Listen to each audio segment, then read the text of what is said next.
Today's enterprise faces the challenge of proactively detecting intrusion attempts and responding swiftly without disrupting business operations. The focus has shifted from enhancing cybersecurity alone to attaining cyber resilience.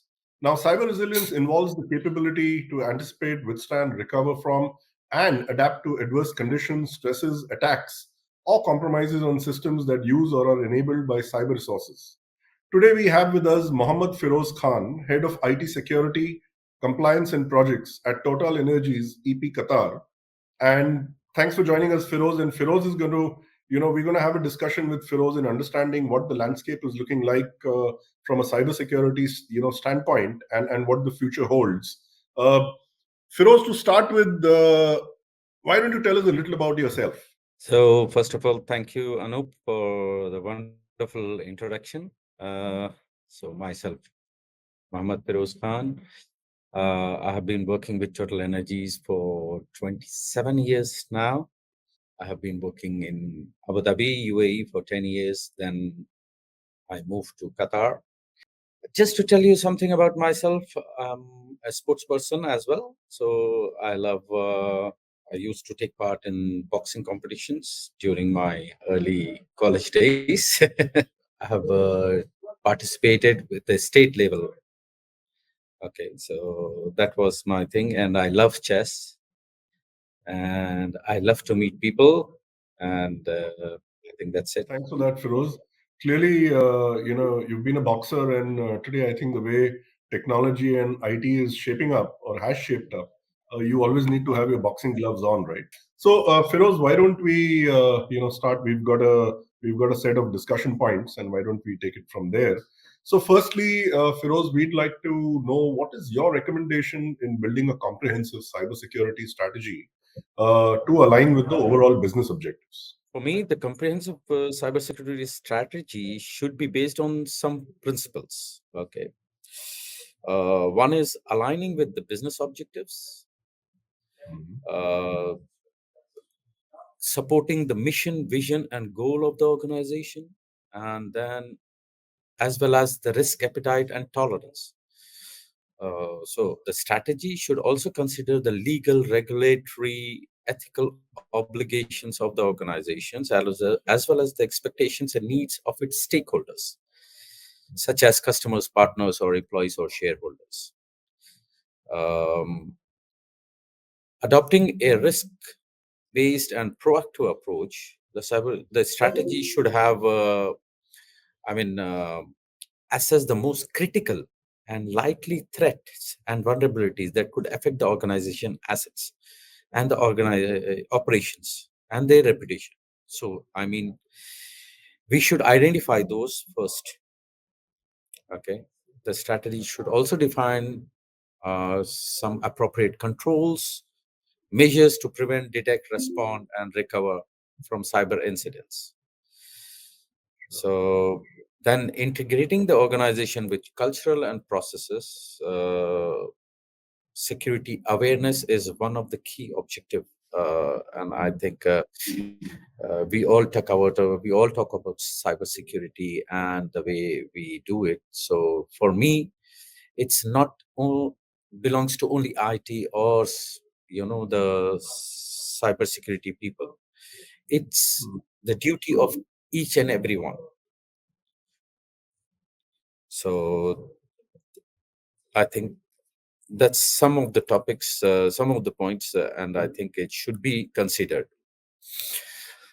Uh, there is one more topic which I think which is really really good is that the evolving threats. We have to Mhm. adapt the evolving threats. Mhm. We have to be accommodating the dynamic and complex nature of cybersecurity landscape. So we have to integrate that. Uh, we have to identify and address any gaps or weaknesses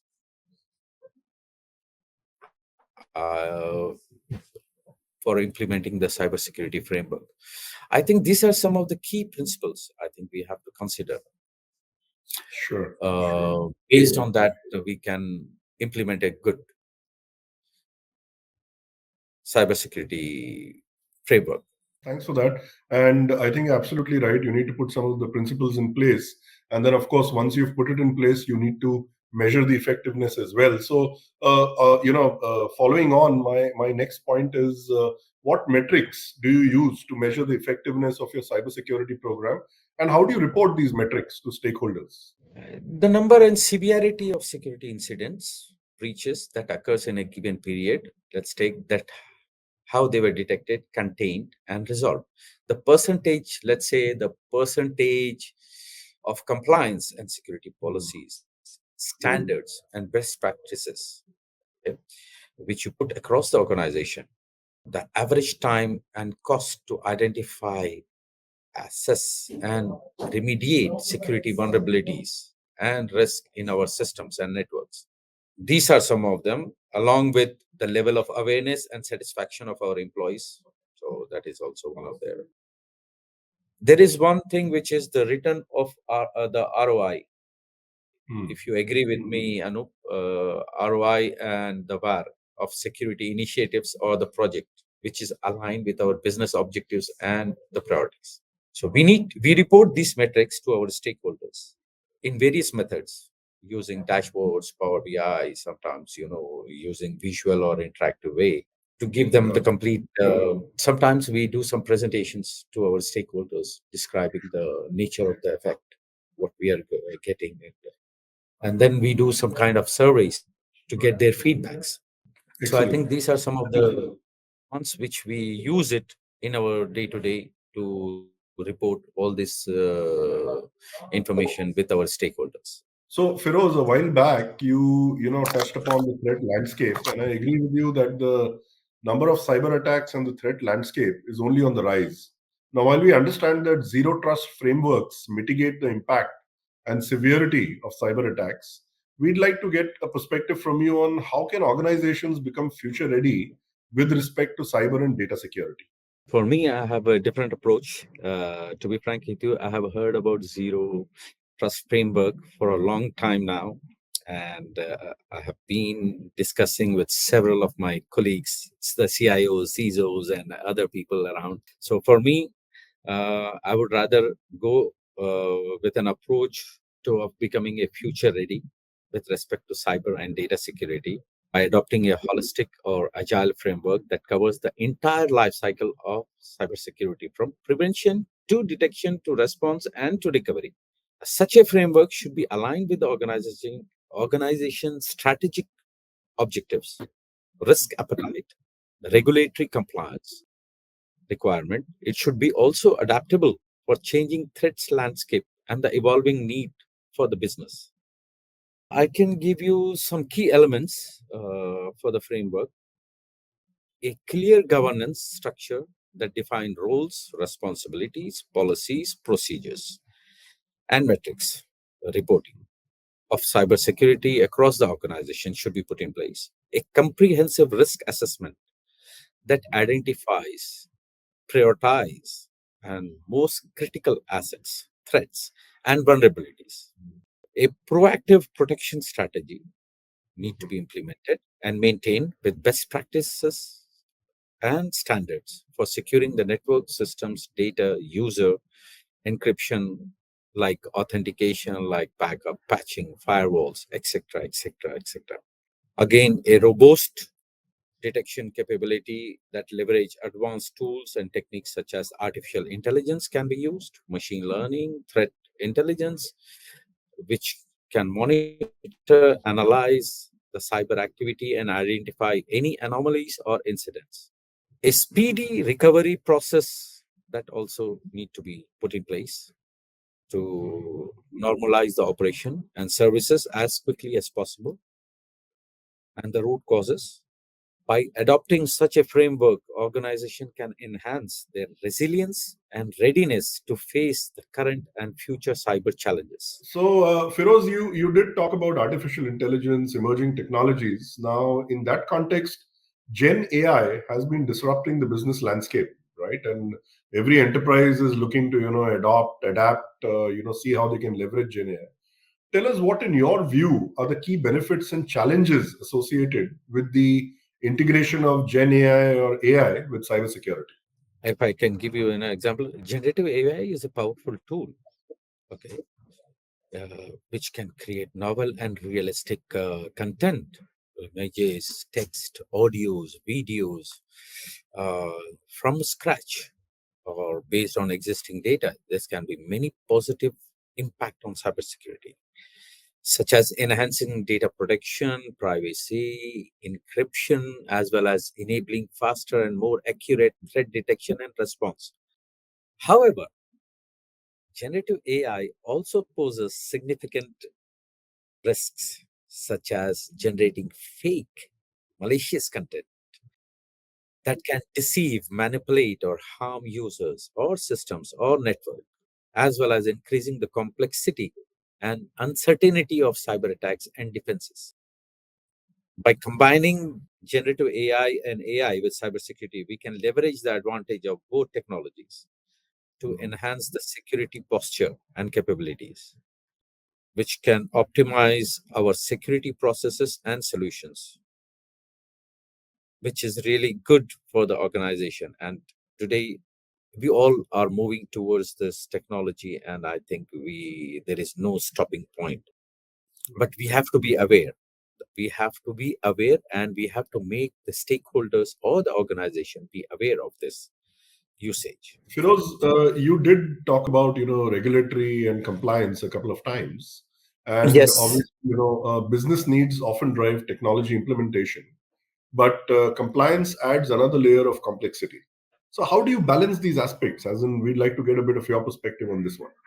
When I took up this role as a compliance officer in the affiliate, I was part of the security and then I took the compliance. So I felt like I'm traveling on two boats. I have one leg on compliance and the other one on the security. It was difficult, to be frank with you, but I adopted a risk based approach, okay, that prioritize the most critical and sensitive aspects of the technology implementation. That means identifying the potential risks such as data breaches, privacy violations, regulatory fines. Because as you know that we are a French company, so we need to follow GDPR on any scenarios that could arise from the technology and accessing those likelihood and impact. So based on this assessment, what we are doing here is we are mitigating the risk, ensuring compliance with the relevant standards and regulations. This approach is helping the business and the compliance requirement. Additionally, also it also foster a culture of awareness and accountability among the stakeholders, and the users by using this technology. So to tell you that it's a kind of balancing approach which I'm using today, which is mostly a risk-based analysis. So defining the assets, defining the critical assets, the critical operations, and then implementing the privacy violations, regulatory fines, and based on those aspects, I'm implementing some assessment. Thanks a lot, Feroz. I think yes, you have to comply with the law of the land and all the regulations that govern the business models. But thanks for that. And lastly, we'd like to understand from you, where do you see the major opportunities for future investments with regards to data privacy and cybersecurity?